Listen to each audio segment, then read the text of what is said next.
Hey guys, welcome back to the channel. This is your host Maverick, bringing to you episode 6 of Dr. Stone. Before we start, I'd like to give a quick shout out to my fellow reactor and friend, Matt Ladd of Culture. He also runs a YouTube channel, and we actually met up earlier this week. It's nice that he's another fellow reactor who's based in Asia that's doing these, anime reaction videos. So he actually came to my country, we met up, and had a good talk about what was going on through our respective series and channels. So if you do want to find out some other fellow reactors, he's doing Dr. Stone as well, and also he's very proud of his dumbbell stuff. And really, he does a ton of content on his channel. He probably does like twice the amount that I do. I can't really do this full-time since I do have my own full-time job. But still, if there's anything from this season that you'd like to check out that I'm not doing, feel free to give him a look. So, after that, some more information for you guys in regards to myself. So actually, a few days ago, I got into a sort of accident, and, well, long story short, my left knee ligaments are probably torn, right? So, I'm currently in cast and crutches. So, yeah. I'm still waiting on the actual results, but I think it's fairly certain and obvious that I've torn a ligament or something. But anyways, the real thing for you guys is I'm actually also on pain meds right now, so I might be a little bit less energetic than usual, right? Because the meds are making me just a bit drowsy. But I figure since I can't go anywhere anyways, I might as well put out these videos. So, anyways, enough about off-topic stuff. Dr. Stone, right? So, last episode, we got into sort of a flashback as to when Dr. Stone first, or Senku, I should say, first, well, he didn't gain conscious, but he was conscious the entire way through, but when he first broke out of his stone figure, right? And we follow his early journey of what he did to set up camp, in a very, survival-esque type of situation. I do believe that we're still going to be continuing on this flashback because there's actually one semi-important piece of information that hasn't been revealed yet. I'm not going to spoil it, we'll get that when we get there. But I am also hoping that by this episode we will be finishing up with the actual first arc and moving into the second arc, where the story will rapidly pick up along. Like I said numerous times before, out of all the Dr. Stone chapters that I've read, this beginning part is probably my least favorite portion. So it can only pick up from here. Anyways, let's get into the episode right now. Alrighty, let's begin in 3, 2, 1, play.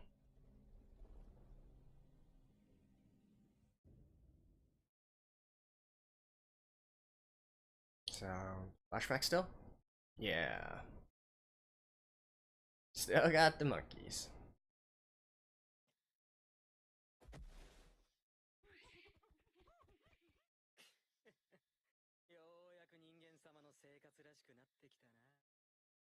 He's lucky that the monkeys didn't go into his house and, raid all his belongings and whatnot.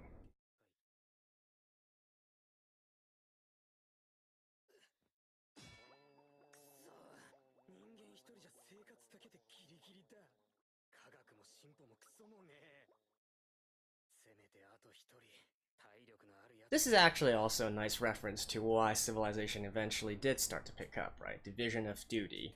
Getting more efficiency if someone concentrates on one thing and another concentrates on another. That is how humans started to group together. I mean, not even humans, really the precursor to humans. Precursor to Homo sapiens. I mean, predecessor, not precursor.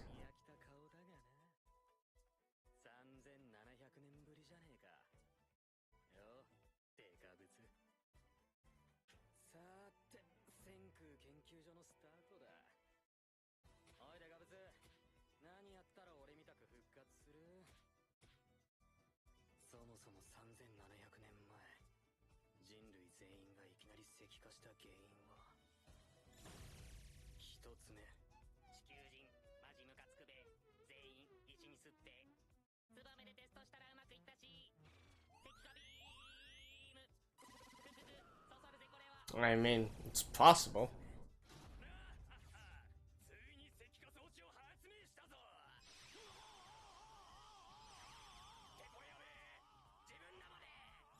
That's also possible. A petrification virus? That seems a little bit more suspect. Don't worry, I actually don't know why they were petrified yet. The manga hasn't gotten to that part yet.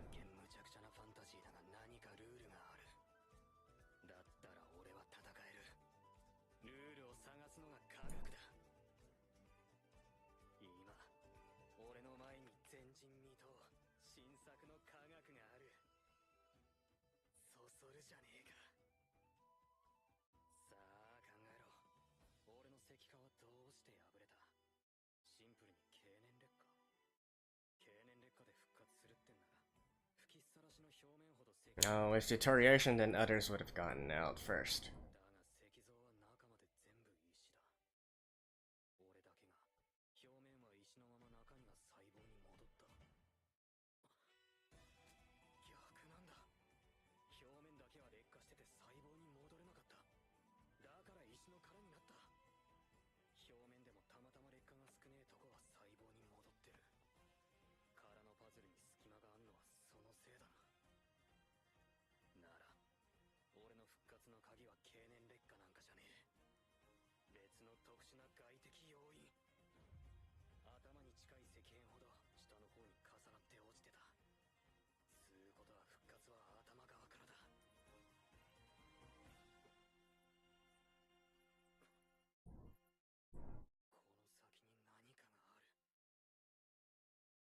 And there we go.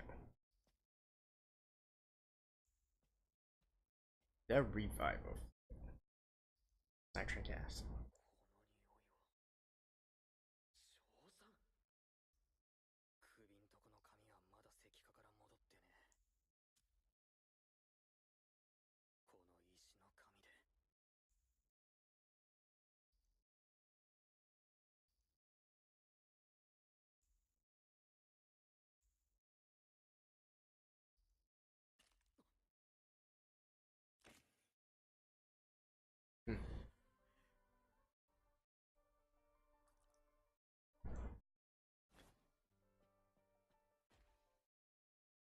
Honestly, the thing that kind of gets me about this part though is, you know, out of all these people living in all these different conditions and whatnot, it's hard to believe that only nitric acid would work, and also only like only work on him first. But then again, there are some special conditions.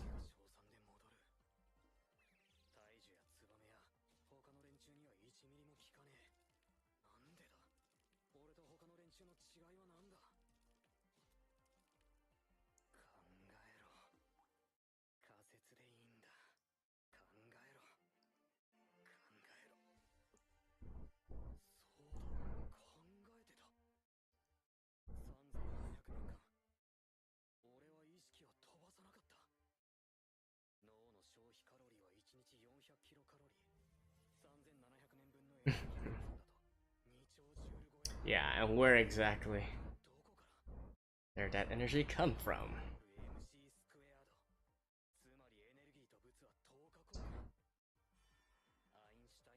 And of course, here is the semi-important reveal.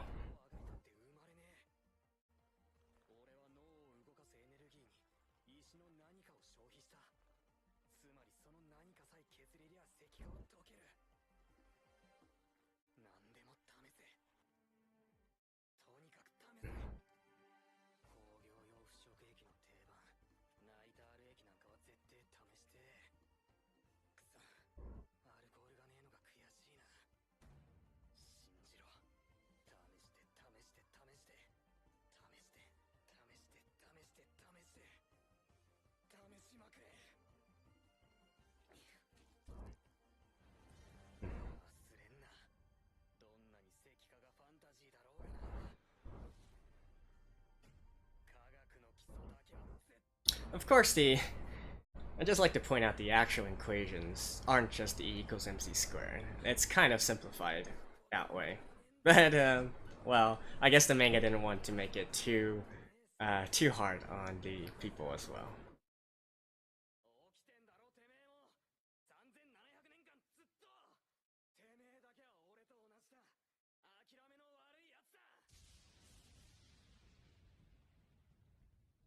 Oh.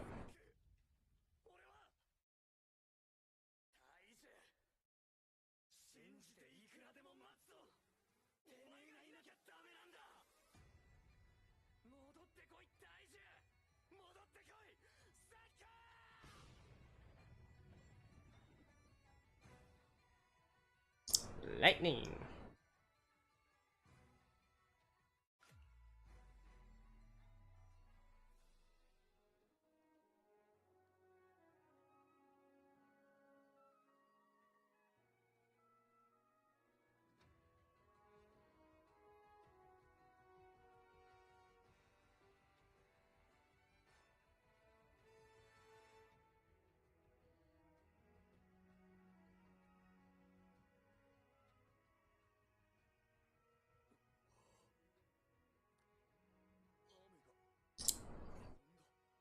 A new ray of hope.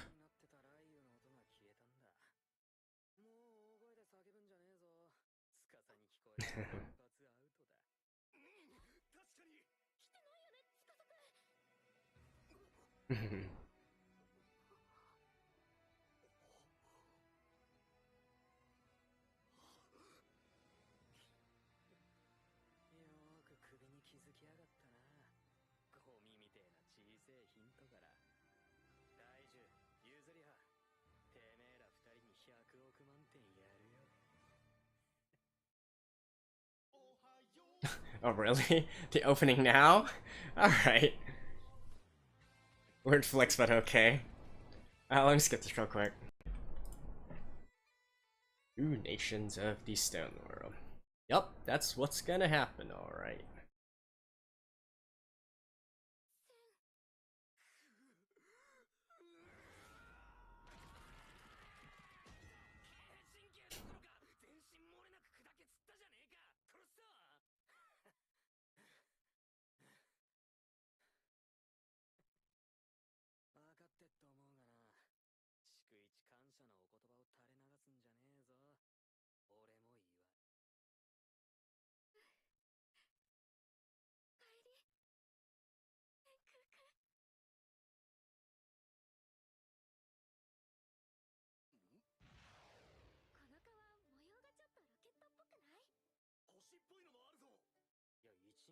Hmm.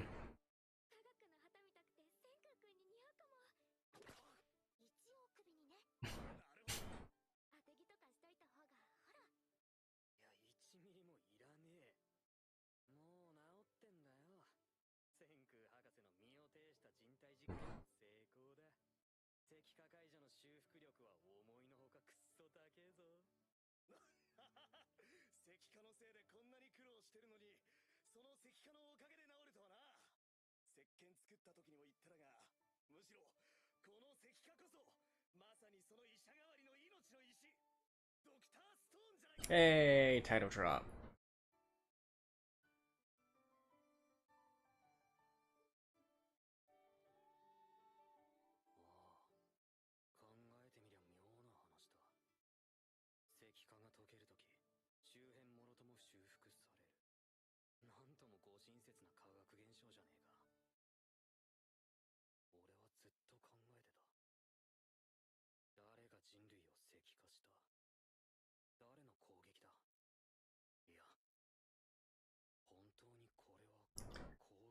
Like, wait till the end, and it's really just some gone crazy environmentalist wanting to freeze all of humanity to allow the Earth to prosper again. I wouldn't put it past him to have this kind of development.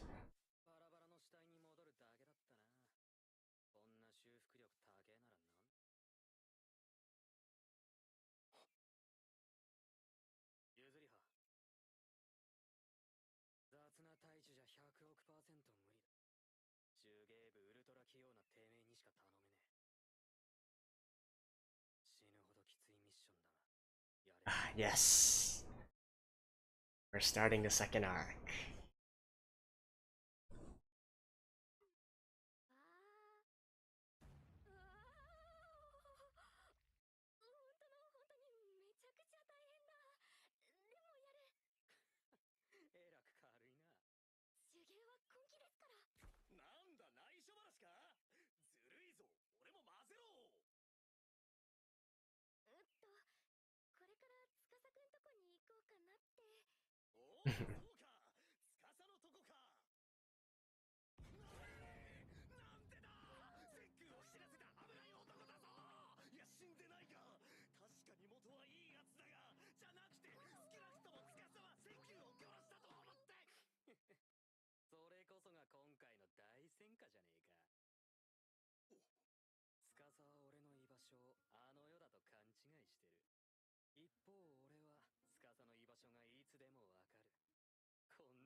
Mhm.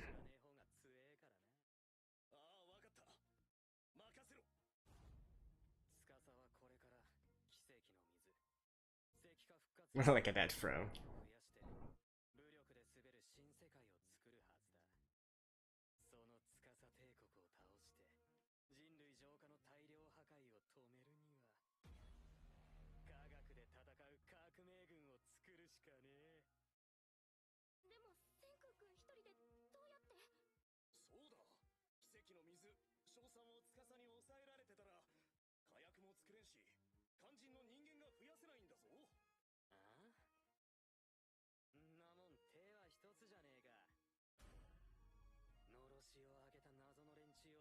'Hey, best girl.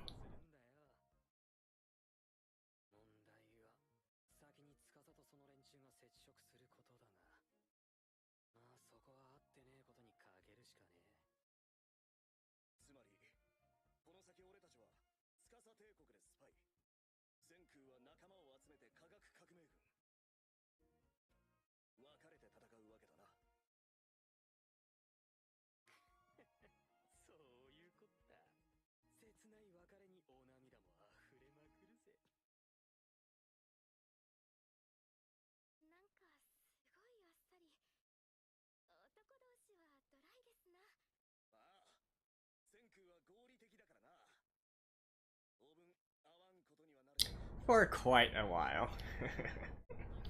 For the foreseeable future.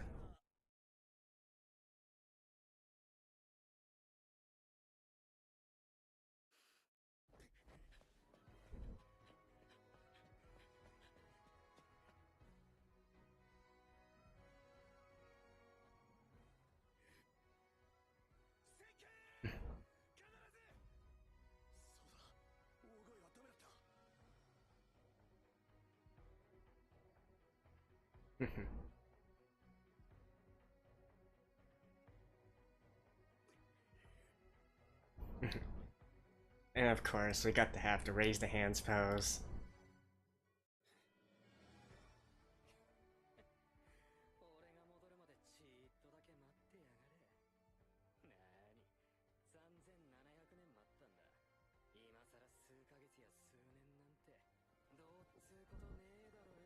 Hey.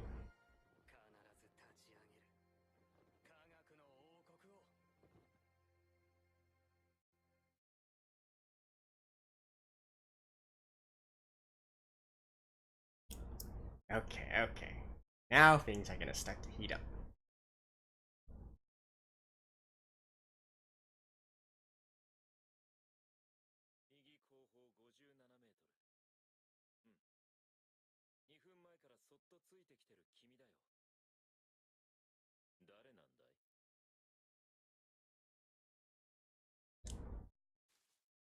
Hey, hey.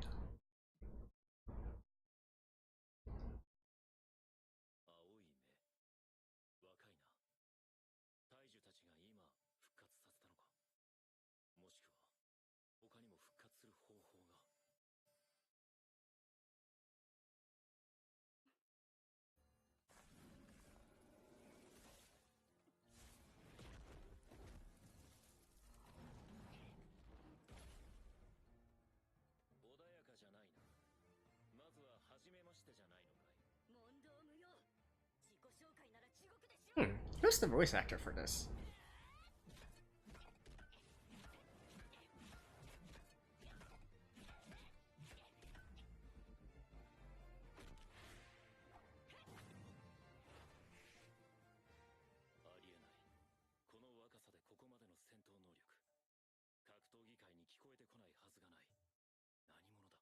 Oh, she's not someone you know.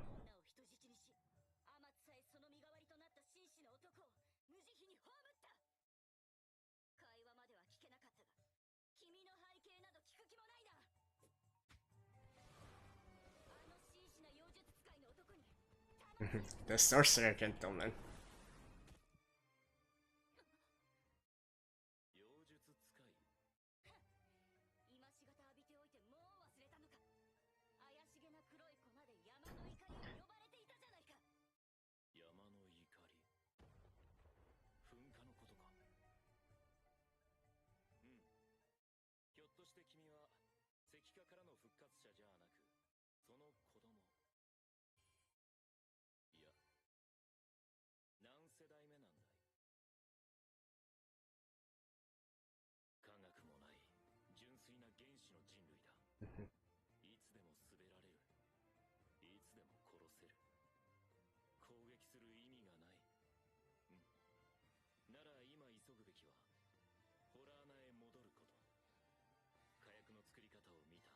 And of course, one of Tsukasa's main weaknesses is he's too confident of himself.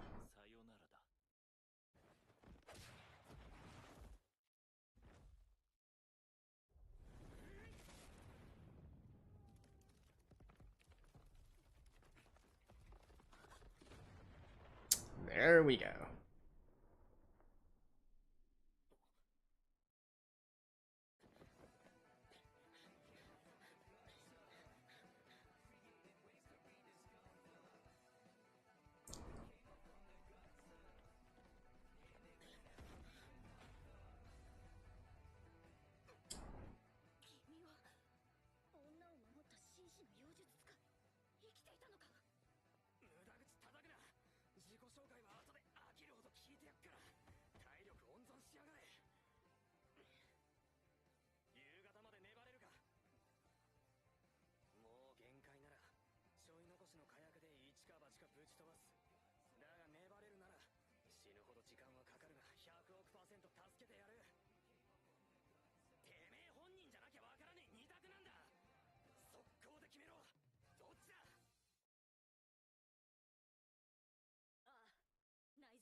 No, I absolutely love the first meeting between these two.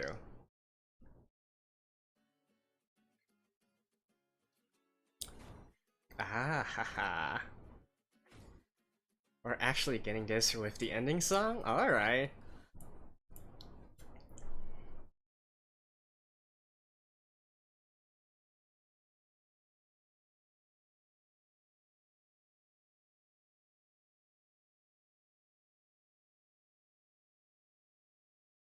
You know, this ending song really reminds me of something made by Monkey Magic, but it's not. Anyways.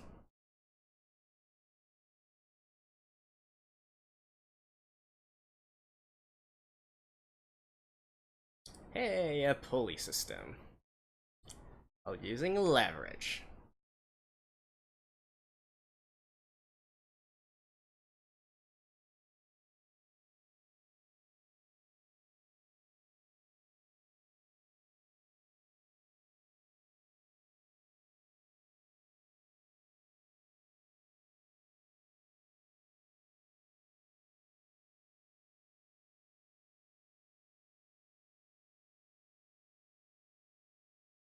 The power of science.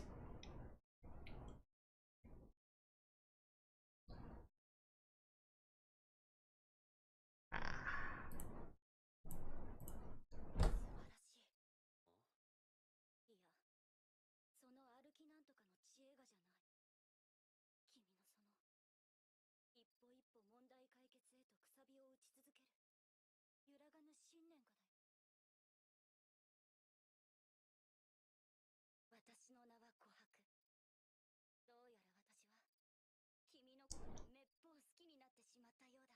Hey! Ah, best girl is on the scene.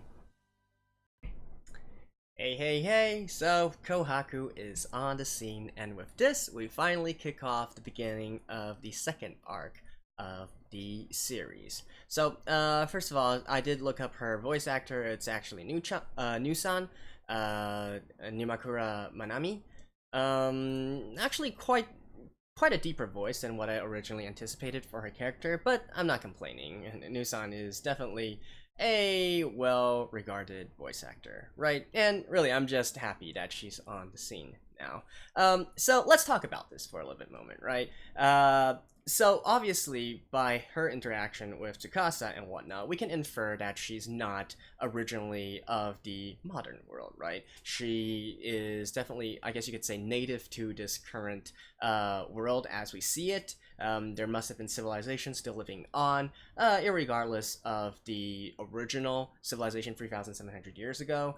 And so with that, we can also infer that there are going to be, masses of people, right? Because as I just mentioned at the beginning of this episode, human civilization has this tendency to group together. It just makes things more efficient, it makes things safer for everyone, and that is how, humans generally operate, right? We flock together. Even it doesn't necessarily have to be a big group or whatnot, but at least in a few small groups so that they can look out for each other.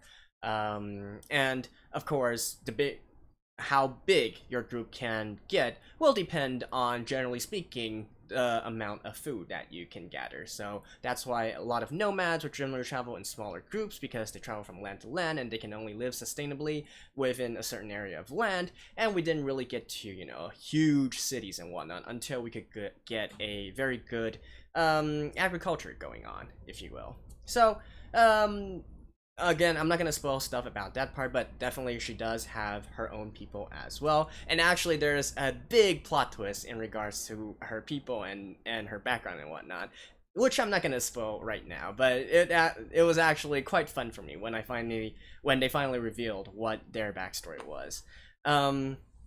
So yeah, so that's on that part. And again, so the title of this episode, right? Two nations. So we already can see here that Tsukasa is off building his nation of power, of force, and Senku is going off to build his nation of science. And of course, with Tsukasa went Taiju and Yuzuriha. So well, we're not going to be seeing them in the near future. And by that, I mean we're not going to see them for a long time. Right, we're basically just going to focus on Senku and his adventures from now on. He is the titular character of this particular work, right? So, lots of things are gonna pick up from now. To be honest, I actually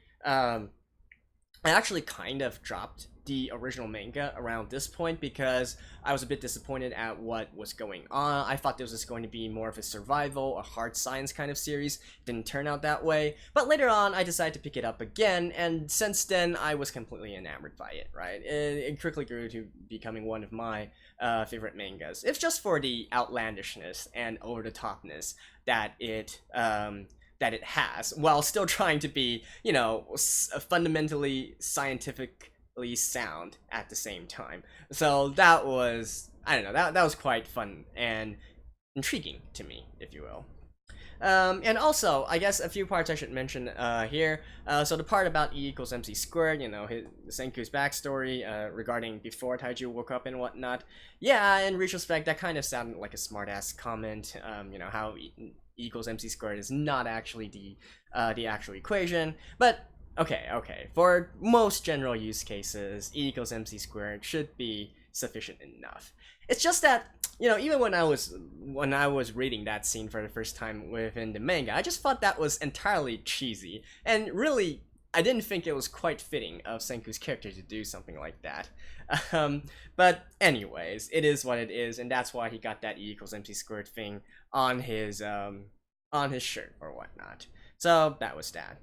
Another thing that they reference here is Archimedes, right? And the system of pulleys, if you will, or what's it called again? Block and trucks or something?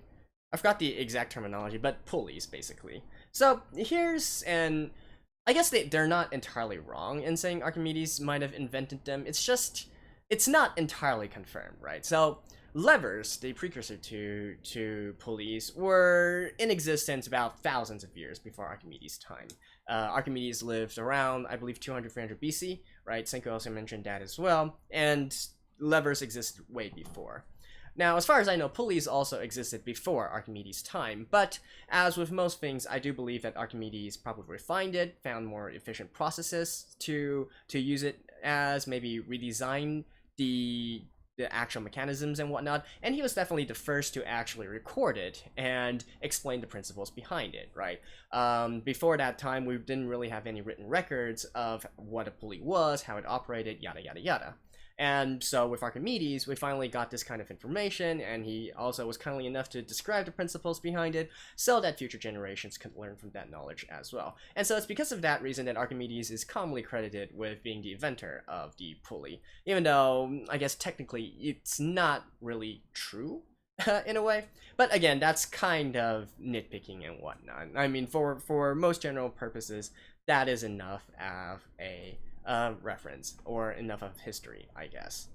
So yeah, anyways, not really much else to talk about. Like I said, the series is just going to start picking up from here. It's going to continue to roll on. This first part, you know, whatever, it's really, you can even view it as more of a prologue, if anything. Next is where the real stuff is going to come on, and also the outlandishness and the over-the-topness and everything that I actually love about this series. So I do hope you guys will continue to enjoy this one. I am enjoying it. I will continue to enjoy it, and I will only be increasing my enjoyment of this series from now on. So anyways, I'll see you guys next time. Until then, bye bye.